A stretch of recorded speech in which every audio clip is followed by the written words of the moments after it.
temos percebido ao longo, né, desse tempo da gente, nos grupos, principalmente no grupo de educação de médios, é que o transe sonambúlico é cada vez mais raro, é cada vez menos presente.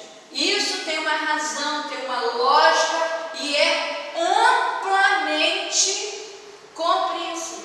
O transe sonambúlico, ele ocorria, né, e ocorre em situações em que o grau de conhecimento, o grau de informação, né, o grau de, vamos dizer assim, de caminhada do médium não permite ou não dá a ele condições de, estando em estado de lucidez, né, no transe superficial, ele ajudar na comunicação.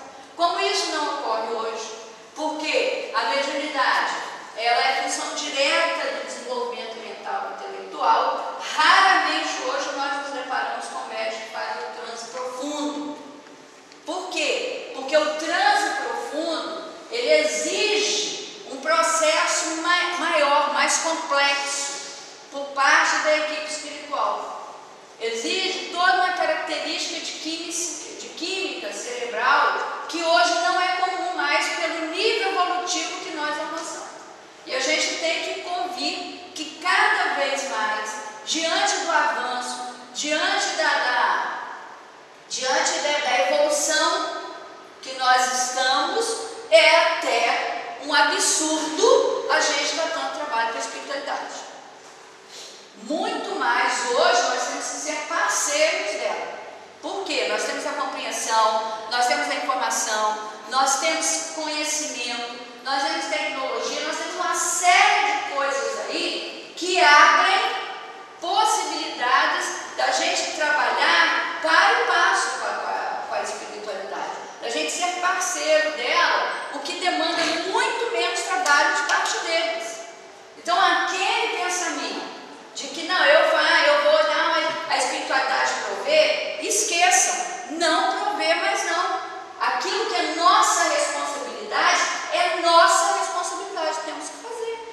Isso é algo que tem que estar muito presente para a gente. Não, de qualquer jeito vai, que a espiritualidade não vai deixar. Lógico que ela não vai deixar, mas é um desrespeito a gente alimentar essa atitude. É um desrespeito diante do conhecimento, do avanço, pesquisas que estão sendo feitas aí, com a base do livro dos médios, com estudiosos que estão aí abrindo caminho para a gente se manter nessa atitude, ignorar o animismo no fazer mediúnico. Então achar que o médium, naquele momento que a entidade chega, ele se anula, ele deixa de ser ele. Isso não acontece, ele continua sendo ele, com as referências, com os valores, com tudo que ele tem e traz. Ignorar isso é, muitas vezes, em determinadas situações, fazer um médium sofrer no momento da comunicação, porque aí você não ajuda o médium. E é a responsabilidade da gente que está na direção ter esse cuidado, ter esse carinho com o médium. A gente está muito preocupado com os espíritos, com a comunicação, esquece do médium. Às vezes não tem nem o cuidado, terminando a comunicação, perguntar: mas você está bem? Está tudo bem? Você precisa de um passo? Como é que está? Deixa ela para lá e já vai para outra, porque a gente fica enlouquecido de ouvir o espírito falar. Estou falando do que eu vivencio. Entendeu? Mas o nosso cuidado, eu costumo colocar tanto que, por exemplo, nosso modelo de reunião, a gente faz um estudo, depois, né, vamos para as salas, que a gente faz o estudo no salão e vamos para as salas de atividade. Se alguém abordar algum tema fora do estudo que seja pertinente, vamos ouvir. A gente tem o hábito, o mau hábito de achar que quem está na casa espírita não tem problema. Aí a gente não, agora é a hora do estudo, isso é para depois. Começa por aí. Então vamos ouvir, é importante. Está incomodando? Vamos ouvir, vamos falar, vamos ver o que tem para dizer, vamos ver com o que a gente tem que colaborar, vamos. Então, quando a gente ignora ou transita dessa forma no trato com o médium, com a mediunidade, nós estamos ignorando essa alma que está aqui, com as suas dores, suas dificuldades, suas facilidades, e com isso restrito, de só buscar perceber a entidade e não perceber a ela mesma.